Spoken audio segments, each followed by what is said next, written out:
Bismillahirrahmanirrahim.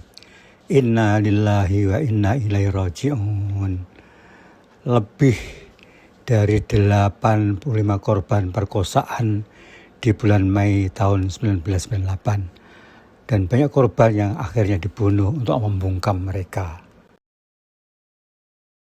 Korban perkosaan Mei 1998 yang melapor sampai dengan tanggal 3 Juli tahun 1998 ada 152 dari Jakarta, dan yang lain adalah 16 dari Solo, Medan, Palembang, dan Surabaya.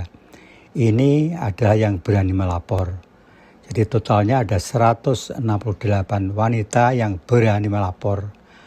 Ada wanita yang tidak berani melapor atau tidak sempat melapor tapi langsung dibunuh untuk membungkam atau bunuh diri karena putus asa. Semuanya itu gratis di sini. Tidak ada penyelidikan atau penyidikan, apalagi dihukum. Inilah kenyataan yang pahit yang harus kita telan sehari-hari, yang kita tidak tahu akan kapan hal ini akan berakhir.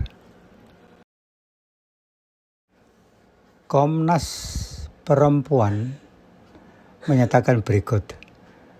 Dokumentasi ini menemukan 7 faktor alasan perempuan korban kekerasan seksual untuk membungkam pasca peristiwa kekerasan seksual bulan Mei 1998. Ketujuh faktor ini saling kait-mengkait, yaitu faktor personal, keluarga, budaya, sikap masyarakat, sejarah, hukum, dan juga negara.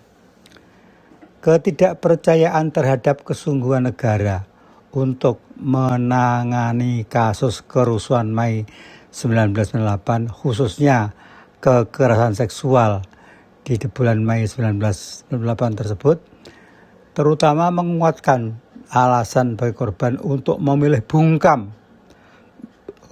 Korban memilih bungkam sebagai cara untuk membentuk rasa aman dalam dirinya untuk dapat menatap masa depannya. Rasa aman ini diciptakan juga dengan pindah atau dipindahkan oleh keluarga ke luar daerah atau bahkan ke luar negeri. Ada juga yang mengubah identitasnya dan meminta pendamping untuk tidak lagi menghubunginya. Sampai saat ini, pemulihan korban kekerasan seksual Mei 1998 lebih banyak diupayakan oleh korban dan keluarganya sendiri. Bagi korban yang dirawat di rumah sakit dan yang ditinggalkan oleh sanak keluarganya, sampai sekarang masih diberi bantuan oleh pendamping. Alhamdulillah, moga-moga kita tidak menjadi korban dan semoga para pelakunya segera tertangkap dan dihukum sepantasnya.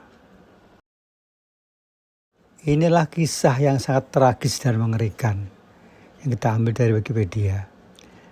Seorang korban kekerasan seksual yang bernama Ita Marta Dinataryono. Dia juga akhirnya menjadi aktivis kemanusiaan. Dia sangat muda ketika meninggal. Yang ini adalah sangat kita kenang karena dia mengalami teror dan kemudian ditemukan tewas dibunuh menjelang rencana pemberian kesaksiannya. Jadi daripada dia bersaksi, lebih baik dia dibungkam duluan. Inilah kejahatan double. Sudah menjadi korban pembunuhan, kemudian dia juga sebelumnya menjadi korban pemerkosaan. Sungguh kejam pelaku-pelaku ini. Moga-moga nanti akan mendapat balasan yang setimpal di sana. Memperkosa dan membunuh adalah dosa ganda. Ulang, dosa ganda yang berlipat-lipat dosanya. Kita tunggu saja balasan di akhirat nanti, apa yang akan terjadi. Apa yang sebenarnya terjadi? Serapi apapun laporan Komnas HAM, tidak pernah digubris dan dilanjutkan ke proses hukum di pengadilan. Macet di tempat mana kita tak tahu, dan kenapa sebabnya kita juga tidak tahu. Yang jelas, laporan-laporan dari Komnas HAM tidak pernah berlanjut ke pengadilan. Siapa sebenarnya penjahat yang sangat hina yang memperkosa WNI keturunan? Mereka menunggu balasan di sana. Dan sekarang ini mereka sedang menikmati kebebasan yang sifatnya sementara, dan di sana akan mendapatkan hal-hal yang pantas diterima, dan itu akan sangat mengerikan di sananya. Na'udzubillah min dzalik. Sungguh biadab. Banyak wanita diperkosa lalu dibunuh untuk membungkam mereka. Sampai kini tidak ada tindakan karena banyak penghalang dan ketakutan rahasia terbongkar. Bahkan seorang menteri telah menebar keraguan tentang adanya perkosaan ini. Pertanyaannya, apakah ia terlibat? Kita ingat berapa kali Kejaksaan Agung menolak laporan Komnas HAM. Kita catat dalam sejarah. Masyarakat kita sudah tidak percaya lagi kepada institusi karena semua pelaku pelanggaran HAM berat tidak pernah ada yang diadili, apalagi dihukum. Apa tindakan Komnas HAM?